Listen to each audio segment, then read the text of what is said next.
रस का चौथा भाग है संचारी भाव या व्यभिचारी भाव। आश्रय के मन में उठने वाले अस्थिर मनोविकारों को व्यभिचारी भाव कहते हैं या संचारी भाव कहते हैं। ये भाव पानी के बुलबुले की भांति बनते मिटते हैं, अर्थात ये उत्पन्न होते हैं और नष्ट हो जाते हैं। संचार का ही अर्थ है संचरित होना, अर्थात उत्पन्न होना और नष्ट हो जाना। जब कोई भाव हमारे मन में जगता है तो वह अकेला नहीं जगता, उसके साथ अनेक छोटे छोटे भाव और जगते हैं। जैसे समुद्र में किसी बड़ी तरंग के साथ छोटी छोटी तरंगों में भी संचरण करती हैं, उसी प्रकार स्थायी भाव के साथ अन्य छोटे छोटे भाव हमारे मन में संचरित होते रहते हैं और इन्हीं को हम संचारी भाव कहते हैं। उदाहरण के लिए देखिए, यदि किसी स्त्री को उसके पति के देहांत का समाचार मिलता है तो उसके मन में शोक का भाव जागृत होता है। इस शोक के भाव के साथ पति की स्मृति, बच्चों के भविष्य की चिंता आदि अनेक छोटे छोटे भाव भी साथ ही जागृत होते हैं।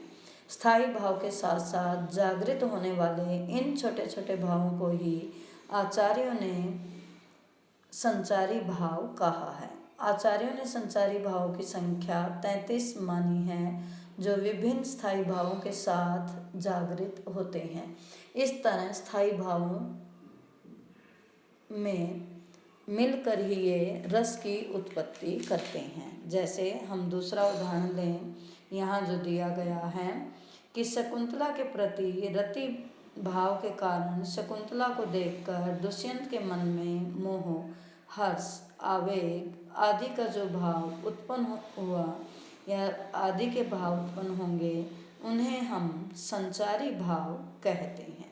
अर्थात संचारी भाव वही होंगे कि जो उत्पन्न होते हैं और नष्ट हो जाते हैं, इन्हीं को हम संचारी भाव कहते हैं।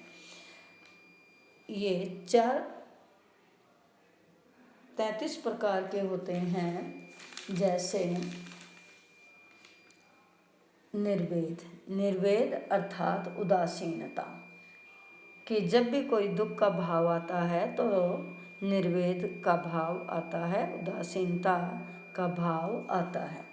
तो आश्रय के मन में स्थायी भाव के साथ साथ आते जाते रहने वाले अन्य भावों को संचारी भाव कहते हैं।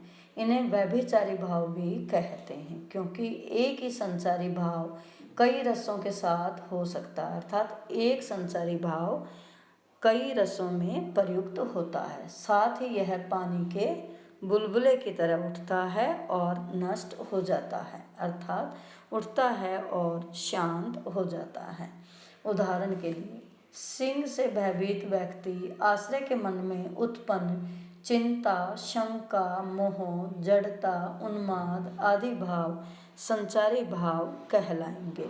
संचारी भाव इस प्रकार हैं। पहला निर्वेद अर्थात उदासीनता, नंबर 2 आवेग, नंबर 3 दैन्य अर्थात दीनता, नंबर 4 श्रम, नंबर 5 मद, नंबर 6 जड़ता, उग्रता, मोह, अनुभूति या विबोध, स्वपन, अपस्मार या मूर्छा, मूर्छित होना, बेहोश होना, गर्व, मरण, आलस्य, अमर्ष अर्थात शोभ, दुख होना, निद्रा, नींद, अवहिता अर्थात अवगोपन, औत्सुक्य अर्थात उत्सुकता, उन्माद, शंका, स्मृति, मति, व्याधि, संत्रास, लज्जा, हर्ष, असूया, जलन,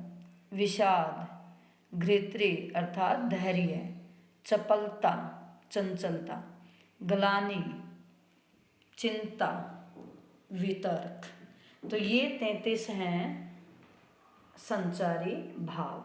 अर्थात इस प्रकार स्थायी भावों, समस्त विभावों, अनुभावों, संचारी भावों के संयोग से ही रस की निष्पत्ति होती है। भरत मुनि ने भी कहा है, विभाव अनुभाव व्यभिचारी संयोग रस निष्पत्ति।